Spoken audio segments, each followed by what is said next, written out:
Muito bem, meu amigo, minha amiga, para fechar esse estudo sobre o trono e o livro selado, lembrando que na sequência vamos estudar cada um dos 7 selos.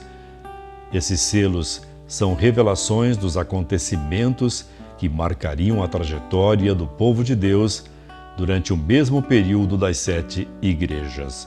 E você vai perceber detalhes que não estavam revelados lá nas cartas, nas mensagens às 7 igrejas e que agora, com o livro aberto, é possível identificar este paralelismo de tempo entre um selo e o período de cada igreja. É impressionante. Vem comigo, vamos continuar estudando. Como posso, então, me apropriar dos méritos de Cristo para a minha salvação? Se ele arriscou tudo, abandonou o trono que tinha com o Pai lá no santuário celestial, se fez anjo, sendo anjo se transformou em homem, sendo homem ele se transformou num servo e sendo servo morreu a morte vergonhosa da cruz. Hoje é fácil usar cruz para todo lado.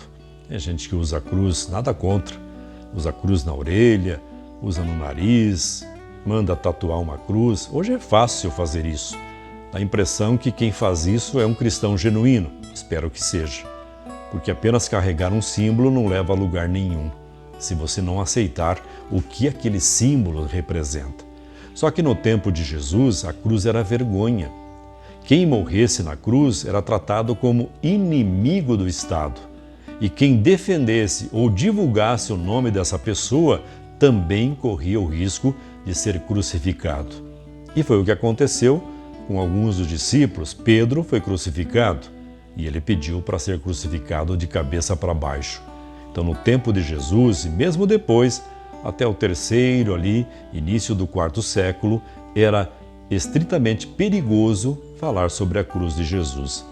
Bom, mas ele veio, passou a vergonha por nós, morreu, verteu o seu sangue, as gotas do sangue de Jesus caíram nesta terra e é por isso que hoje nós temos esse direito de reclamar junto a Deus em Cristo a salvação. Agora vem a pergunta: como é que eu faço para me apropriar da salvação em Jesus? Primeiramente, eu vou ler para você o que está em Apocalipse 3 e o verso 20, que diz assim: Eis que estou à porta e bato. Se alguém ouvir a minha voz e abrir a porta, entrarei em sua casa e cearei com ele e ele comigo. Primeira coisa, tem que ouvir o toque-toque de Jesus. Ouvindo, que é nada mais, nada menos que a voz do Espírito Santo falando ao seu coração, você precisa escolher abrir a porta ou mantê-la fechada. A pintura de Jesus junto a uma porta tem um detalhe nessa porta. Ela não tem tramela, não tem trinco pelo lado de fora, e sim pelo lado de dentro.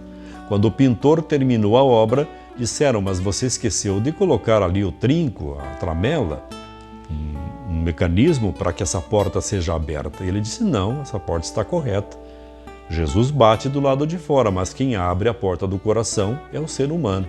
E aí todos entenderam o significado daquela pintura. Então, primeiro ouvir, segundo, decidir se abre ou não. A escolha sempre será sua e minha também. Se nós não abrirmos, nada acontece. Mas se abrirmos, vai acontecer 2 coisas. Primeiro, Jesus vai cear conosco. De que maneira? Vai nos dar o alimento que precisamos, a sua palavra. E nós cearemos com Ele. De que forma? Tendo um companheirismo, um relacionamento diário através da oração, através das súplicas, através dos pedidos que a gente faz para Deus. E quando a gente é muito amigo de uma pessoa e você pede um favor, essa pessoa dirá: com muito prazer eu faço isso. E se Jesus é o seu amigo e você pedir algo, com certeza, no tempo dele, ele fará, com muita alegria no coração. Uma outra coisa, João 1, o Evangelho de João 1 e o verso 12 diz assim, vou ler para você: Mas a todos quantos o receberam, deu-lhes o poder de serem feitos filhos de Deus, a saber, aos que creem no seu nome. Todos quantos o receberam. Como é que se recebe Jesus? Ouve-se muito por aí a frase, eu conheci Jesus. Às vezes a pessoa já pertencia a uma denominação religiosa, aí mudou de religião e vem a público e diz, eu conheci Jesus agora. Na realidade, não é a gente que conhece Jesus, é Ele que se revela para nós. Segundo, mesmo você não estando numa igreja da qual você gostava de participar e por isso deixou, não significa que ali o nome de Jesus não era mencionado. Pelo contrário, eu não conheço uma igreja cristã que não mencione o nome de Jesus. Todas falam sobre Jesus. Então, conhecer a Jesus não é trocar de religião. Conhecer é reconhecer Ele como Deus. Jesus sempre vai nos aceitar. Deus sempre vai nos acolher do jeito que nós somos. O que nós precisamos é entender quem Ele é. E se Jesus é Deus, eu preciso então tomar uma outra atitude de submissão às ordens dele. Porque não adianta dizer eu conheço Jesus e negar, por exemplo, os mandamentos de Jesus. Não adianta falar que ama Jesus, mas odeia o seu irmão. Tem que ter atitude, tem que ter determinação. Buscar constantemente a presença do Espírito Santo. E quando a gente aceita Cristo como Salvador, como aquele que veio morrer pelos nossos pecados, mas também o aceita como Senhor da nossa vida, Deus nos dá o poder de sermos chamados filhos do Altíssimo, filhos de Deus. Além disso, aceitar, crer em Jesus, é aceitar o que Ele fez por nós. Os profetas têm ricas informações, um conteúdo grandíssimo sobre o que Jesus faria. Isaías 53:5 diz que Ele foi traspassado pelas nossas transgressões e moído pelas nossas iniquidades. O castigo que nos traz a paz estava sobre Ele e pelas suas pisaduras fomos sarados.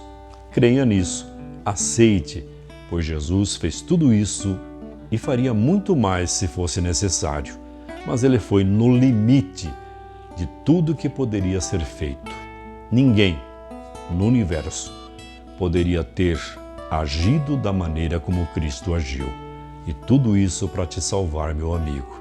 Creia nele. Com este pensamento, nós concluímos o estudo do trono e do livrinho selado.